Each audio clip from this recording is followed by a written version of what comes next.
আচ্ছা, তো আমরা পড়বো এখন হচ্ছে ইউনিট ভেক্টর বা একক ভেক্টর। আমাকে যদি বলা হয়ে থাকে তাহলে এই যে আমরা এতগুলা ভেক্টর পড়াশোনা করেছি তার মধ্যে সব থেকে ইম্পর্টেন্ট টপিক হচ্ছে আমাদের ইউনিট ভেক্টর। অর্থাৎ ভেক্টরের এই যে প্রাথমিক সংজ্ঞাগুলো এবং ডিফারেন্ট টাইপ অফ ভেক্টরের মধ্যে দিয়ে সব থেকে ইম্পর্টেন্ট হচ্ছে আমাদের ইউনিট ভেক্টর। এবং আপনারা যদি বিভিন্ন ধরনের মডেল কোশ্চেন বই খুলে থাকেন, বিভিন্ন কলেজের প্রথম বা দ্বিতীয় কোশ্চেনটা 2 মার্কের জন্য কিন্তু এই কোশ্চেনটা আসতে থাকে যে ইউনিট ভেক্টর কাকে বলে বুঝাও বা একক ভেক্টর কাকে বলে সংজ্ঞা সহ এক্সপ্লেন করো। সো এটা কিন্তু আমাদের খুব ভালো মতো বুঝতে হবে। এখন সাপোজ আমাদের কাছে একটা ভেক্টর আছে, ভেক্টরটা ভ্যালু হচ্ছে আমাদের a, ঠিক আছে? ভেক্টরটা ভ্যালু হচ্ছে আমাদের a ভেক্টর। এখন আমাদের কাছে এই ভেক্টরটা একটা ভ্যালু আছে, অর্থাৎ আমরা ভেক্টর সম্বন্ধে কি জানি, ভ্যালু আর ডাইরেকশন। এখানে আমাদের কি আছে, ভ্যালু আছে, ডাইরেকশন আছে।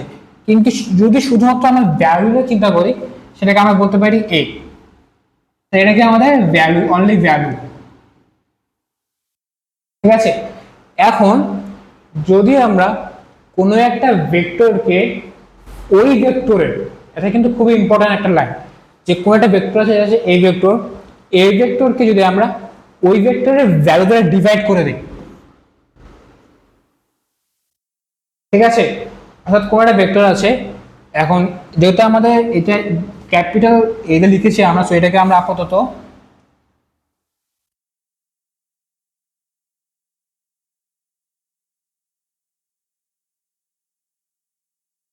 যেহেতু এখানে আমরা ক্যাপিটাল এ দিয়েছি, তো এখানে আমরা ক্যাপিটাল এ দিচ্ছি, অর্থাৎ এটা মনে হচ্ছে আমার ভেক্টরটা, আর এটা মনে হচ্ছে অনলি ওই ভেক্টরের সেম ভেক্টরের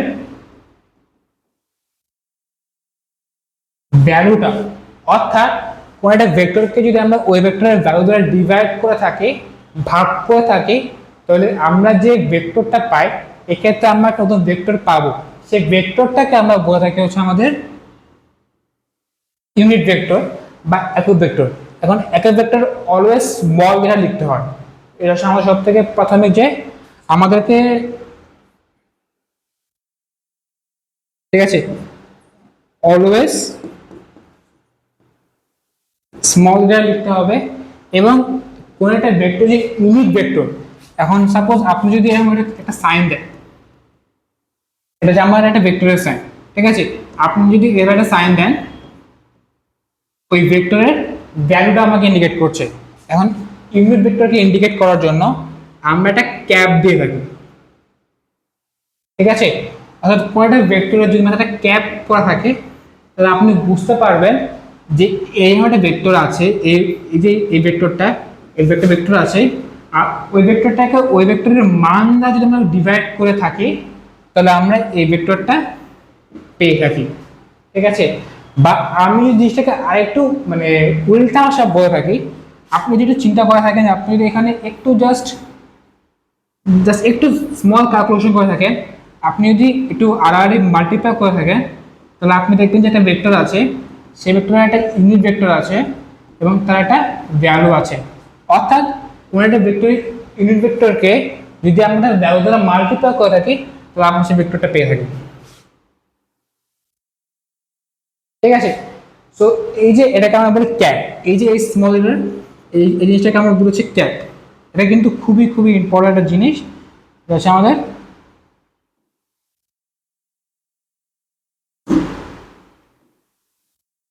ক্যাপ। এই যে এই জিনিসটা, এই ক্যাপ সাইনটা কিন্তু খুবই খুবই ইম্পর্টেন্ট একটা জিনিস। এই ক্যাপ সাইনটা আমাদের ইউনিট ভেক্টরকে বুঝাতে সাহায্য করে থাকে। এবং আমরা যদি আরেকটু এখানে ছোটখাটো ক্যালকুলেশন করতে চাই, মানে এই জন্য ইউনিট ভেক্টরটা খুব ইম্পর্টেন্ট, যে আমাদের একটা ভেক্টর আছে এ ভেক্টর, সরি এ ভেক্টর আছে, আমাদের কাছে এ একটা ভেক্টর আছে, তার নিচে আমাদের একটা ভ্যালু আছে, ঠিক আছে?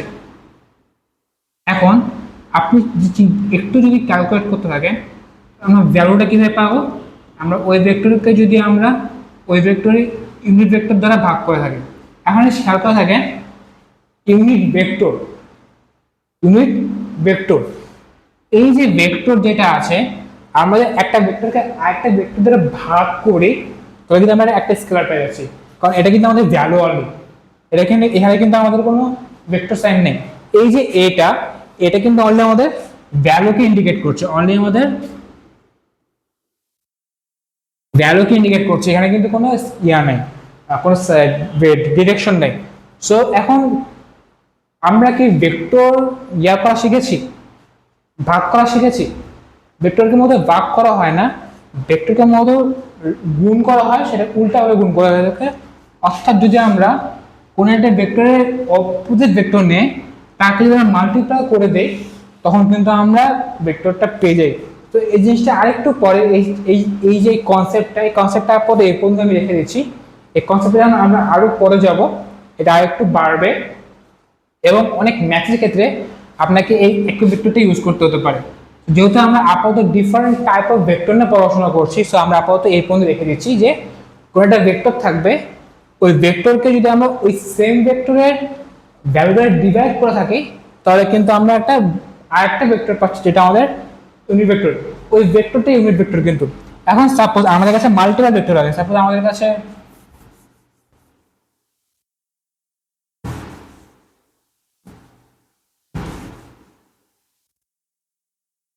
এখন সাপোজ আমাদের কাছে দুটো ভেক্টর ভেক্টর আছে, এটা হচ্ছে আমার এ ভেক্টর আছে, আর একটা আছে আমার কাছে বি ভেক্টর। এখন আপনি চিন্তা করেন যদি আমাদের কাছে একটা এ ভেক্টর থাকে, এ ভেক্টরে অবশ্যই একটা ভ্যালু থাকবে, বি ভেক্টর অবশ্যই একটা ভ্যালু থাকবে। এখন তাহলে কি, তাহলে আমরা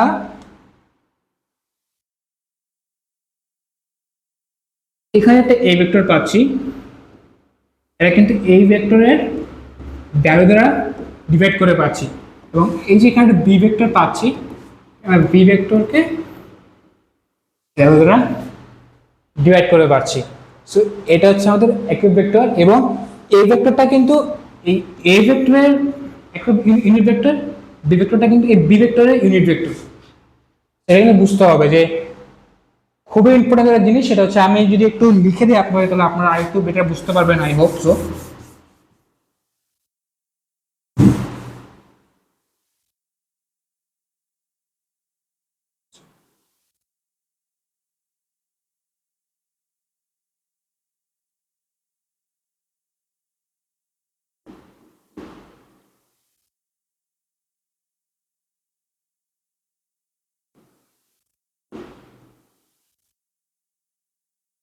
কোনো একটা ভেক্টর থাকবে,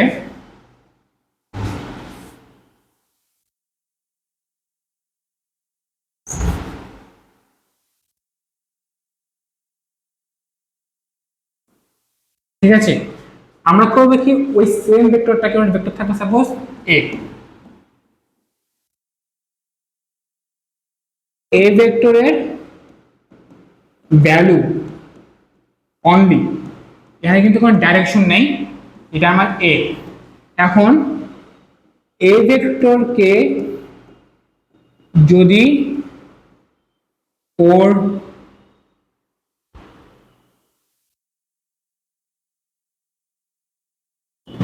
ওর ভ্যালু দ্বারা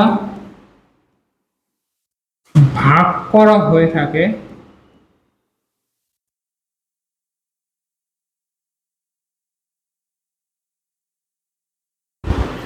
তাহলে তাকে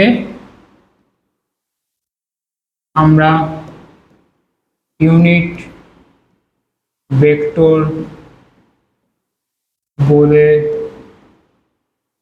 থাকি।